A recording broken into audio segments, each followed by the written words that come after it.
The next world war might not begin with a bomb. It might begin with breakfast. A 7-year-old girl named Mia is eating breakfast in Warsaw. It is Tuesday, September 1st, 2030. Then the windows shatter, not from a bomb, from the shockwave of a missile passing overhead, traveling faster than sound itself. Her father looks at his phone one last time. The headline reads, "Germany invades Poland." He has seen this headline before in history books. It was 1939 then. It is 2030 now. And this time the world has 12,500 nuclear weapons. This is what World War II looks like in 2030.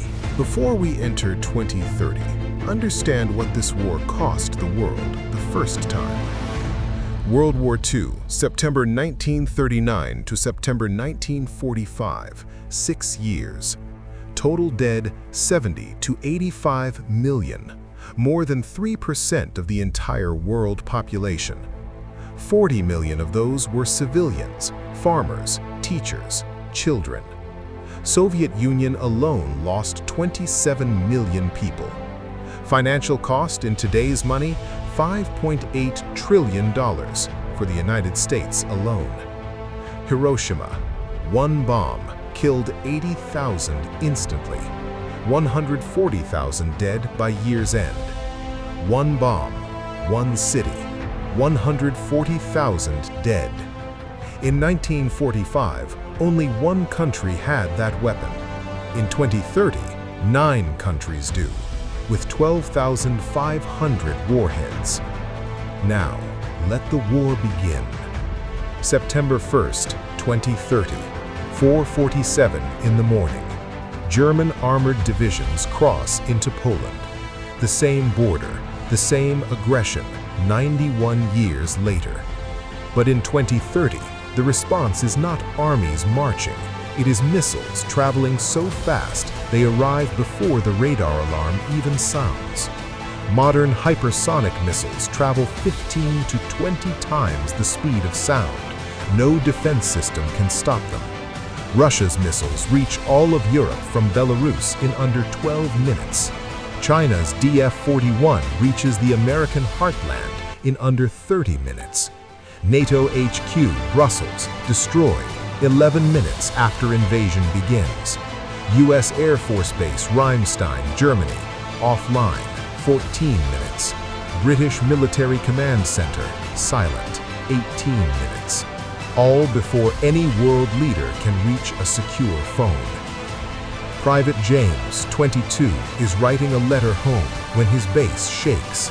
He runs outside. The sky is on fire, black smoke rising over the horizon where the city used to be. He reaches for his radio, static. His phone, no signal.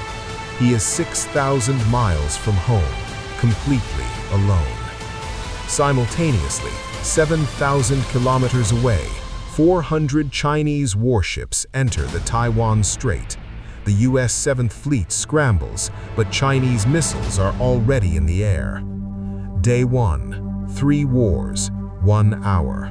The world has never moved this fast toward the edge. By day 2, the war takes a new form. No army crosses into France. No bombs fall on Paris. Instead, at 3:17 a.m., France's power grid dies. Every light, every hospital monitor, every phone tower, gone. 67 million people wake up in complete darkness and silence. In 2030, power grids, hospitals, water systems are all internet connected. One attack disables everything. France, total power grid collapse within 6 hours. No military coordination possible. Germany, all banks and financial systems offline by day 3.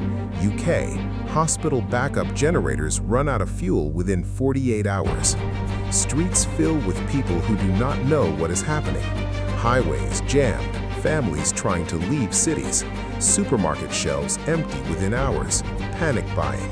Airports shut down. Trains stop between stations. Millions of phones lose signal at the same moment. Sirens everywhere. And then silence. because even the sirens need electricity. Dr. Sarah is working night shift in London when the power dies. The backup generator lasts 19 hours, then it stops. She has 34 patients on ventilators. She sits in the dark, holding the hand of a 6-year-old boy. It is the only thing she can do. By day 7, casualties across Europe exceed 4 million. The original war took 6 years to reach that number. This war took 1 week. Day 9, Eastern Poland, 6:22 a.m. A Russian tactical nuclear weapon detonates. Immediate deaths, 180,000 people. The mushroom cloud rises 40,000 feet, visible from Warsaw.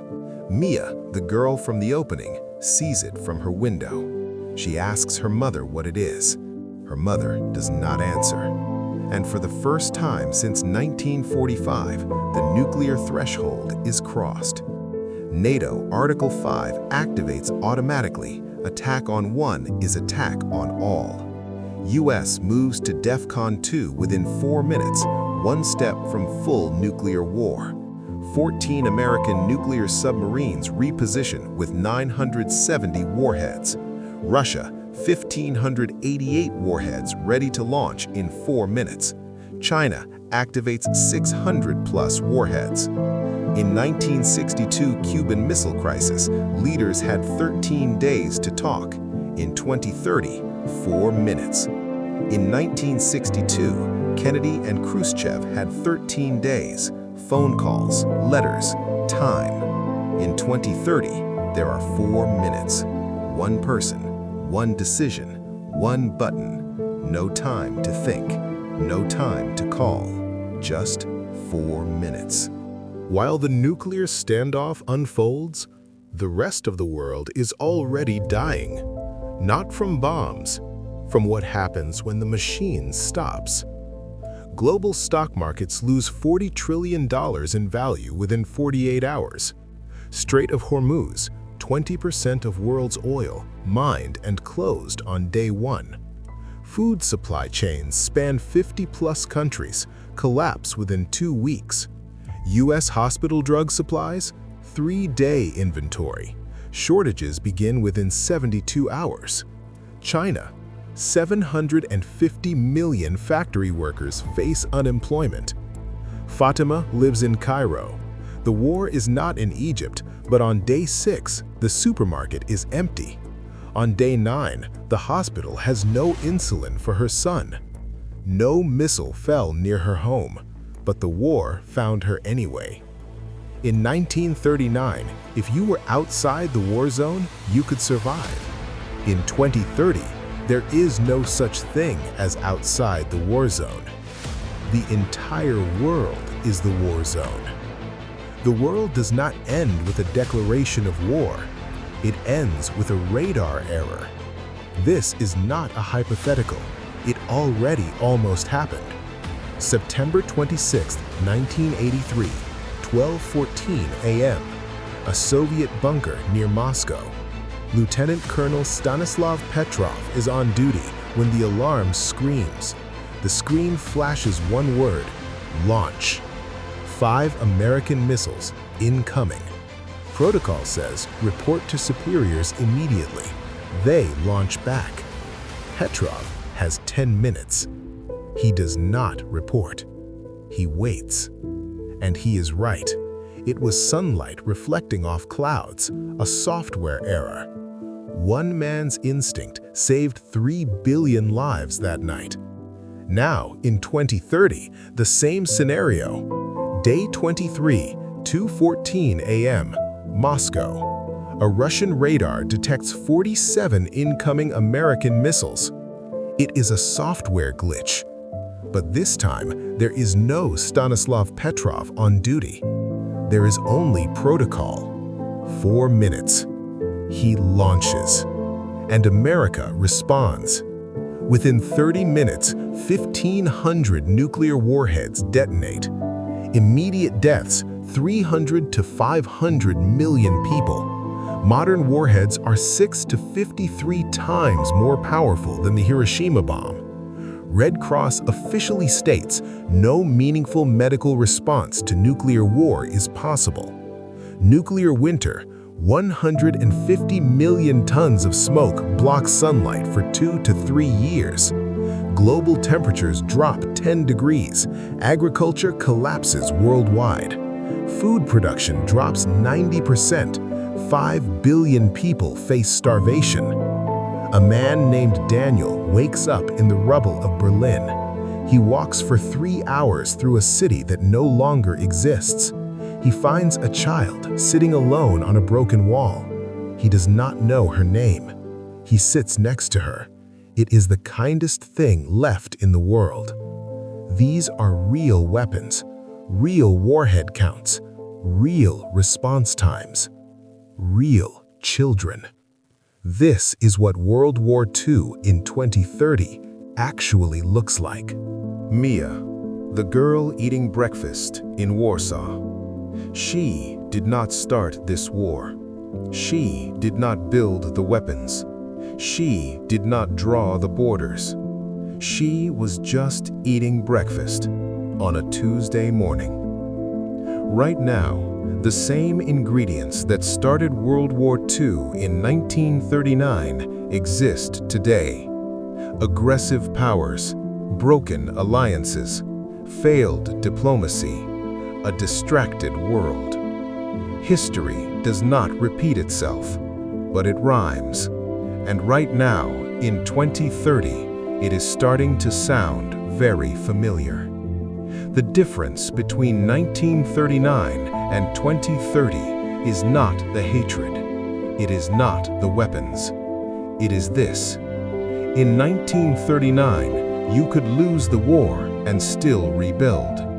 In 2030, you lose the war and there is nothing left to rebuild. Not the cities, not the food, not the air, not even the silence, because silence requires someone to hear it.